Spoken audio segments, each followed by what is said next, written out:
supernatural. Incidentally, I didn't appeal to any supernatural. I simply said that the mind and the brain are not identical. And so the argument is that it's a complex organism, and therefore consciousness can easily be presumed to be generated by it. Well, a supercomputer is a very complex instrument. Can a computer generate consciousness? Consciousness is qualitatively different from the bits and pieces that go into a supercomputer. Similarly, how a hunk of meat akin to my pancreas or my intestines, made up of the same stuff, atoms and molecules, or in the brain's case, neurons, how that can generate consciousness is perhaps the biggest unanswered question in all of the biological and neurological sciences.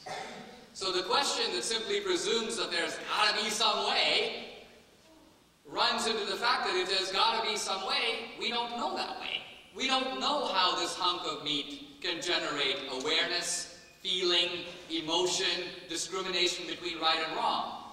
Because this question is unanswered, rival theories about the relationship between the mind and the brain are not only legitimate, but should be scientifically welcomed. And the kind of dogmatic presumption that asserts in advance that we know, what in fact we do not know, that the brain by itself generates and is in fact somehow identical to consciousness. I would say this is pure supposition, hypothesis, conjecture, or make-believe. It certainly is not something that is scientifically substantiated in the least. Thank you. A question for Mr. Berger? I'm sorry, I got the wrong line. Left was right, right's left. It's actually for Dinesh, but Dan Larger is free to do the throw in his. Okay, go ahead. All right. Perhaps you've heard the phrase, fantastic claims require fantastic evidence. And the corollary of that is ordinary claims require only ordinary evidence. So, my question to you is, would not Jesus' resurrection be a fantastic claim, and Socrates' life an ordinary claim? Hence, you need fantastic evidence, and for Socrates, perhaps ordinary evidence. Would that not be true?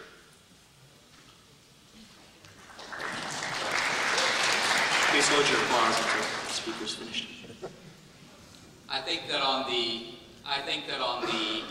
issue of if you compare the resurrection of Jesus with the existence of Socrates, yes, the resurrection of Jesus is a much more extraordinary claim because it is out of sync with experience. It would require a great deal more evidence. And if I were to rest the claim solely on the basis that, hey, we have 3 sources for Socrates and 4 sources for Jesus, Matthew, Mark, Luke, and John, then in fact you would be quite right. Now, I do not believe that the claim of life after death is an extraordinary claim. In fact, I would argue the opposite. Every culture from the dawn of mankind has believed in some form of life after death. The claim is as normal as you will for human beings.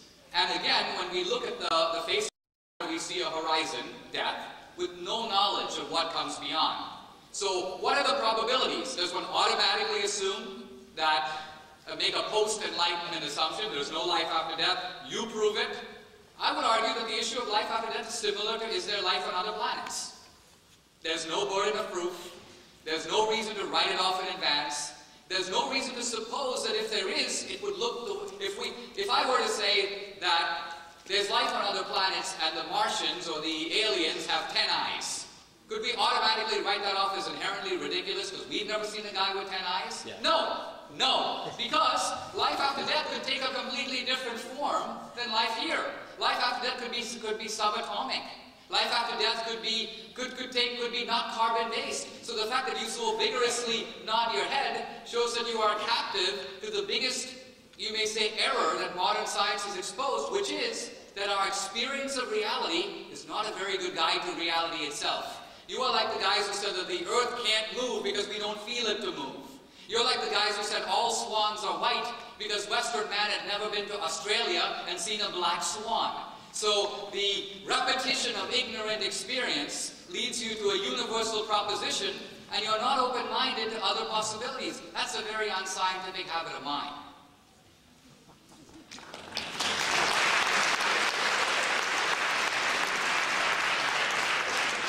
Now let's get a question for Mr. Barker. We'll take a question for Mr. Barker. Yeah, go ahead. I have a question for Mr. Barker. I'm always on the wrong side. It's too long a walk. Go ahead. Sure. Mr. Barker, thank you for coming. I really appreciate both of you guys being here. J. Oswald Sanders, in his book, The Incomparable Christ, wrote of an ancient source in the book about the death of Christ, that when he died, at the time he died, there was accounts of darkness in Alexandria and Athens, two completely separate places. Does this help you a little bit to maybe reconcile the zombie thing? I mean, if you can believe there's darkness in both places, total darkness for the amount of time that was needed to be beyond an eclipse, then doesn't it make the dead rising a little more plausible? And thank you for coming. I appreciate you being here. Really, these debates are about you guys. It's not about us. Dinesh and I could preach for hours and hours. We love to talk, but there was a report, a secondhand report of a man, now what was his name, Justice Tiberius?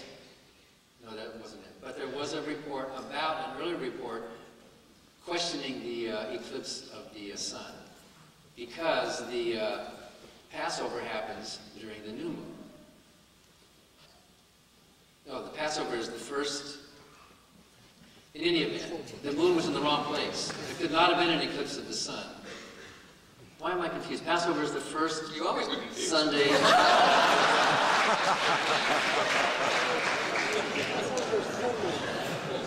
Well, at least I don't mind being compared to a bull. A bull is a strong animal.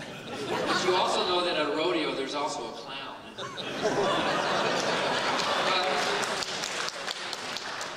But no, it doesn't help, because these are second-hand reports. And the reports that Dinesh even talks about the Jewish detractors, were 2nd century.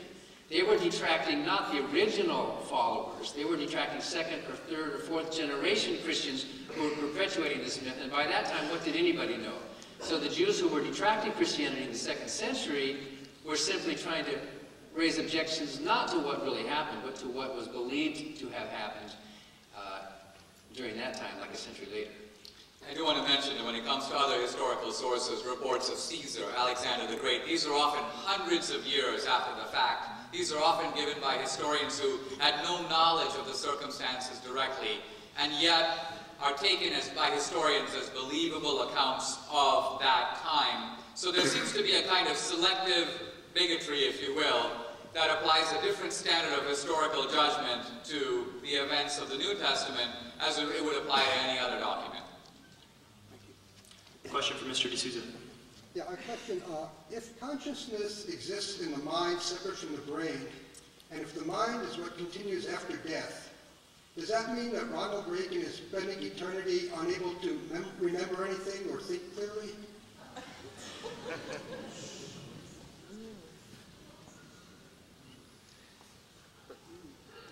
The question coming, I find, I must say, a little baffling, because the point about Alzheimer's is that it debilitates the physical brain and thus prevents the brain from being any kind of a conduit for consciousness. So the point here is not that consciousness has been eliminated, the physical brain has. It would be like saying, I was listening to some music on my CD player, then I stood up with a baseball bat and smashed the CD player, that's the Alzheimer's.